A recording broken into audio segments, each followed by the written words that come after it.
Hello everybody, welcome back to the channel. My name's Nick, and in today's video I want to talk about a super important subject if you have a female crested gecko, and that is laying cycles and what to do to help your female during these laying cycles. Okay, so I'm joined here with one of my females. This is Millie. Millie is part of our flame breeding project. As you can see, she's super pretty, doesn't have any leg patterning there, so she's really nice for flame projects. But anyway, let's talk about laying cycles. So and just to lead this off, any female crested gecko above 20 grams should always have access to a lay box, okay? And now in these lay boxes, what I recommend putting in there is coconut fiber mixed with spag moss, just spag moss, preferably coconut fiber mixed with spag moss or just spag moss. And what this is gonna provide is it's almost like a leopard gecko humid hide, if you know what that is. But what this is going to provide is it's going to provide them somewhere where they can dig, and then they can lay, and then they can bury, okay? And that's important to these guys because they'll really hold their eggs in until they lay somewhere that's safe. And what's safer than underground?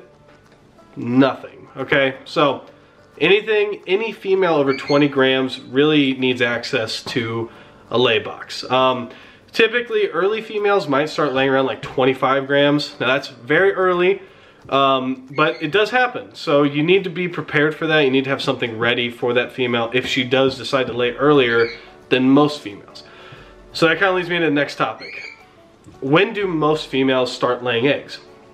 Okay, this is a tricky question because if we're basing it solely off of weight, 40 grams is whenever a female crested gecko is typically big enough to start reproducing, okay?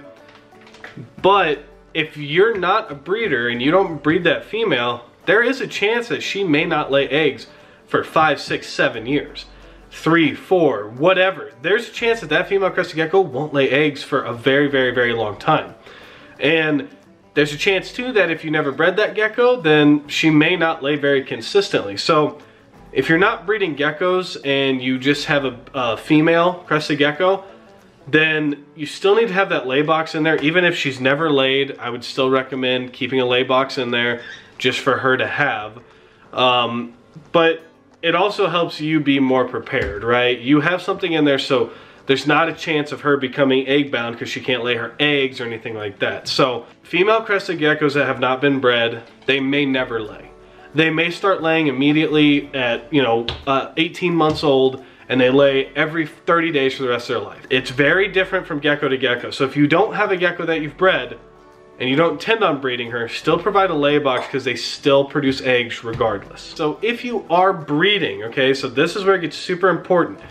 If you breed a female gecko and it's her first season, it may take her a couple months before she gives you a clutch of eggs. Now, I guess I should mention that too. Female crested geckos will always lay 2 eggs.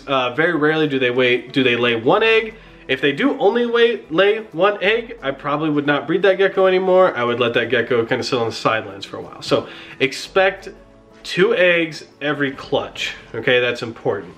So once your female crested gecko is bred, sometimes I've had female geckos that they're bred for the first time, they lay eggs 30 days right after that.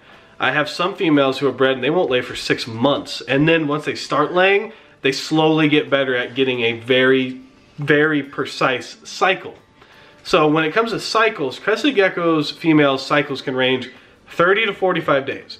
Now you will find that your female crested gecko will usually lay, whether it's 35 days, 34 days, 32 days, they're usually very consistent, especially during the breeding season. And that's beneficial to you because you know what to expect and you know when to expect. So it's kind of like what to expect when you're expecting. You've already expected what you're expecting, so you've already expected to know more than someone who doesn't know what they're expecting. Does that make sense?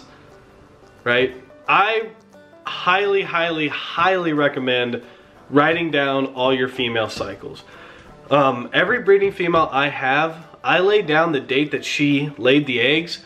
And it's not necessarily that I care when the eggs were laid. I don't necessarily hatch how long it took eggs to hatch. I don't really care to track that information. They hatch when they hatch, and I have baby bins ready for them when they do hatch. So Write down when she laid though, because that will give you a good indication on when she's gonna lay again. And that's important because you kind of want to pull those eggs out of the substrate as soon as possible. The eggs will make it to term typically in substrate, and they'll be just fine, especially a lot of bioactive people out there. I'm one of them. I keep my females, some of them, on bioactive substrates, and sometimes you miss an egg and you have a little baby running around. But you don't really want that because there's a chance that the female might eat that baby, and that's just not really, that's no bueno. So kind of by writing down when the eggs were laid, you have a better idea to know when to dig for the eggs and what to expect from your female. From your female, you should see her steadily gain weight, because that's her building the eggs inside of her, and then you should see a 5, I've seen as low as a 3 gram drop, I've seen as big as an 8 gram drop. So, but 5 seems to be kind of my mid-range for what my female loses when she lays. So you want to see June 1st, she lays eggs. You should probably look for eggs again on July 1st, right? But during that time, you want to make sure that she's getting her weight back. And by the time she lays again, she should still be, if she was 60 grams when she laid, and then she dropped down to 53, then the next time she lays, you kind of want to see her get back up to 60 grams and then drop back down to 53 or 54 or 52, something like that. But you want to make sure that they're laying at a consistent weight, because that tells you that she's eating properly. You're doing the best thing that you can do husbandry-wise to make sure that she's given every opportunity to build strong eggs. So, like I said, guys, I know when my females lay, I know when to dig, and that's why on certain nights, you know, I'll come up and have 20 eggs or whatever it is, or more than that. But still, I kind of know when my females lay, and some of them lay together, some of them don't. It is what it is. Can you stop a cycle? You know, if I quit breeding this gecko, will she stop her cycle? Maybe not. For the most part, I would say no, because they can retain sperm. And that's a whole nother video topic as to how long they can retain sperm, but I would still expect them to probably finish laying the rest of that season. And then if they have a good cool down during the winter and then you warm it back up, they might keep laying, they might not. You're just gonna have to kind of feel that out as you go.